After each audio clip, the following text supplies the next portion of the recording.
Olá, veja agora o Jornal Panorama, que traz as notícias do Parlamento Capixaba. No Espírito Santo, mais de 323 mil pessoas já tiveram confirmado o diagnóstico para a Covid-19. Entre eles, o deputado Emílio Mameri e familiares. Ele relatou como foi o enfrentamento da doença e reforçou a importância da vacina e da adoção de medidas preventivas.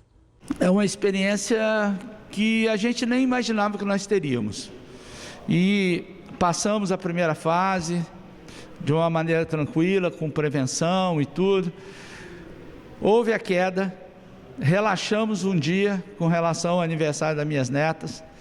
E uma pessoa muito querida da família, ou não sabemos muito bem se foi ela, que estava participando de uma pequena cerimônia de aniversário das gêmeas,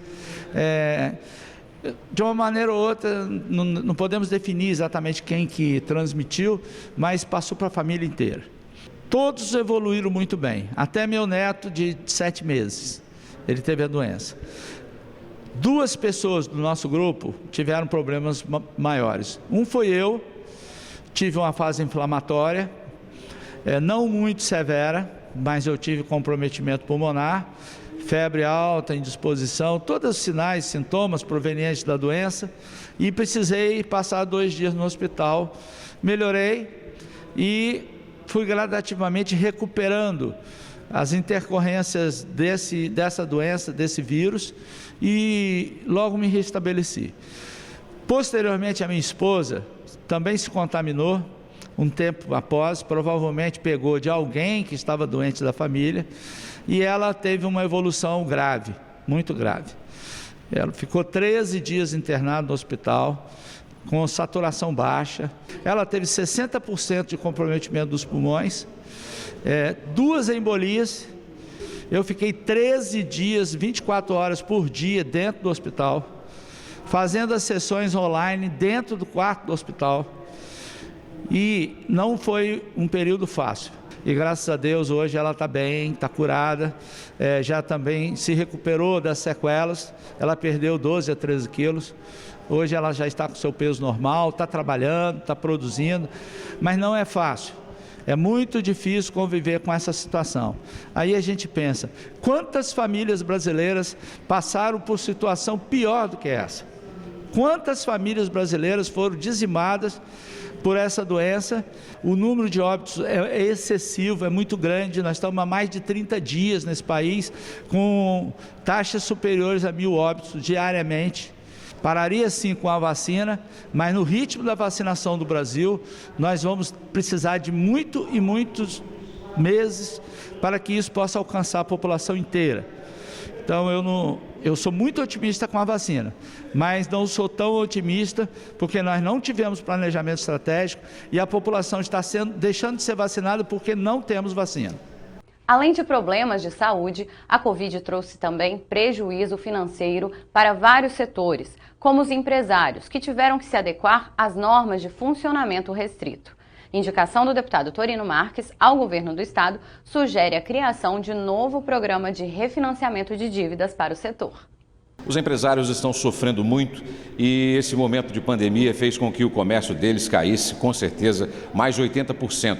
O número de pessoas. E alguns comerciantes também fecharam as portas, mas tem que se pagar o refis.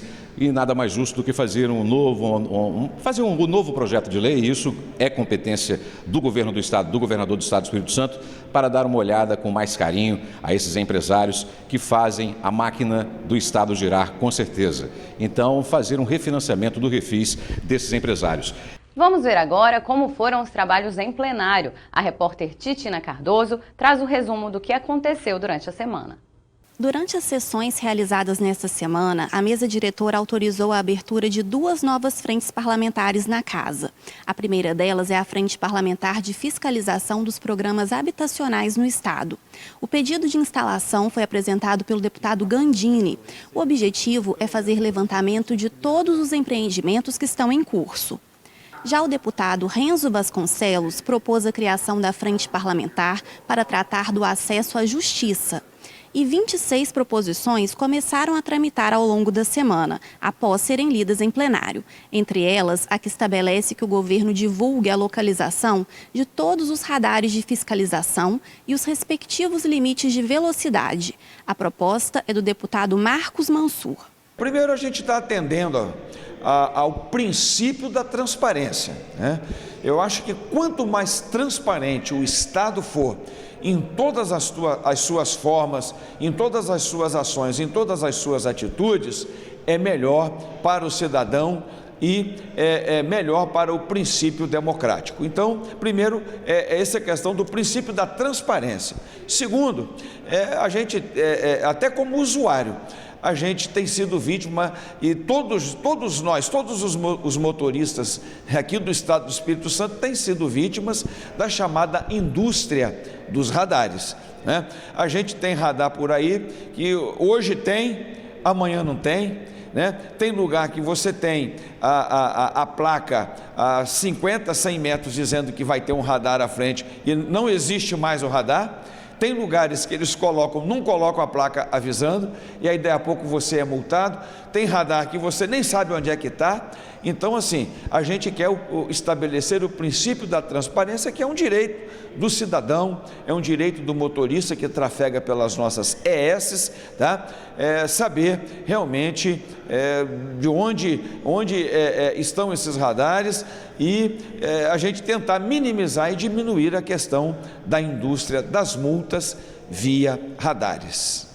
Também começou a tramitar na Assembleia o projeto para conscientização contra a psicofobia, que é o preconceito contra pessoas com transtornos mentais. A iniciativa é do deputado Dr. Emílio Mameri. A Sociedade Brasileira de Psiquiatria criou uma campanha contra a psicofobia, que é um preconceito contra os portadores de transtornos mentais. Psicofobia é o termo usado para designar atitudes preconceituosas e discriminatórias contra pessoas com deficiências ou transtornos mentais.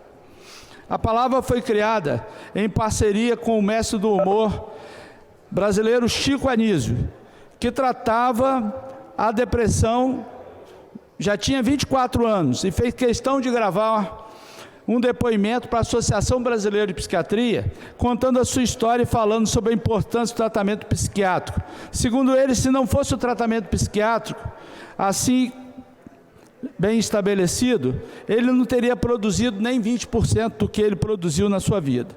Chico Anísio chamou a atenção para a falta de um nome para descrever esses preconceitos, assim como existe para a homofobia e para o racismo. E foi uma ideia do gênio, como todas que ele tinha, que ficou marcado esse seu depoimento, e ficou estabelecido que no dia 12 de abril, dia do nascimento do humorista, como Dia Nacional do Enfrentamento à Psicofobia. Certa vez no encontro com o médico psiquiatra Dr. Antônio Geraldo da Silva, presidente da Associação Brasileira de Psiquiatria, Chico Anísio sugeriu que fosse criado um nome para o preconceito. A sugestão não foi esquecida. Muitas reuniões depois, a ABP, Associação Brasileira de Psiquiatria, lançou o termo psicofobia. Em julho de 2020, o Dr. Antônio Geraldo participou da primeira reunião da Frente Parlamentar, que abordando o tema a história das políticas de saúde mental no Brasil, abordando o tema estigma social e psicofobia. Na ocasião, o psiquiatra recomendou medidas no Estado para que pudéssemos dar uma atenção especial à psicofobia, uma vez que já existe um projeto tramitando a nível nacional, criando essa data do dia 12 de abril, como o Dia Nacional da Psicofobia. Achamos esse projeto muito importante. Precisamos, sim, diminuir o estigma que predomina nos doentes psiquiátricos, muitas vezes relegado a um segundo plano. E o doente psiquiátrico, ele é um doente como outro qualquer e merece cuidados como os outros problemas têm da nossa sociedade e das nossas instituições. Destaque também para 2 matérias encaminhadas à casa pelo governo do estado. No primeiro projeto, o executivo pede autorização para alienar 14 imóveis na Grande Vitória e interior. De acordo com o governo, os terrenos são subutilizados e o objetivo da medida é gerar recursos e reduzir gastos. Já o outro projeto enviado pelo governador é o que trata da retomada dos repasses de royalties do petróleo para fundos estaduais. É uma mensagem simples que estabelece percentuais a serem retirados dos recursos de royalties para o restabelecimento do Fundágua. A reservação de água é importante, a preservação é importante. Então a casa vai se debruçar agora sobre a importante questão ambiental, que também abrange o uso de recursos públicos, nesse caso, oriundo dos royalties, conforme determina a matéria protocolada. E entre as deliberações feitas em plenário, foram aprovados requerimentos para tramitação em urgência de projetos de autoria parlamentar. Destaque para a proposta que obriga as concessionárias que operam nas rodovias estaduais a concederem dispositivos eletrônicos para agilizar a passagem de veículos da Secretaria da Justiça nos pedágios. A iniciativa é do deputado delegado Danilo Baiense. No ano passado foi aprovado um projeto nosso, que tornou-se a Lei 11.238, que determina as concessionárias que forneçam dispositivo eletrônico para que as viaturas tenham acesso livre nos pedágios. Mas algumas categorias não foram agraciadas, dentre elas a Polícia Penal. Então nós apresentamos esse projeto de lei, que é o 26, 2021, e hoje nós pedimos urgência, já conversamos com o líder do governo e creio que o mais breve possível será aprovado. Vocês sabem que a Polícia Penal é muito importante, transporta presos de alta periculosidade e não podem parar nos sinais, não podem parar em qualquer local, muito menos nos pedágios, sob pena de serem rendidos e ter inclusive os presos subtraídos da mão dos policiais penais. Nós já tivemos um caso muito sério aqui no estado do Espírito Santo, onde ali em Argolas, os policiais foram levar uns presos para a audiência e no retorno a viatura foi parada, os policiais rendidos, um preso retirado e executado na presença dos policiais. Obrigada, Titina. O Jornal Panorama de hoje fica por aqui. No portal da casa e nas mídias sociais você encontra mais informações sobre o Legislativo Capixaba. TV Assembleia, mais perto de você, e agora no canal aberto 3.2.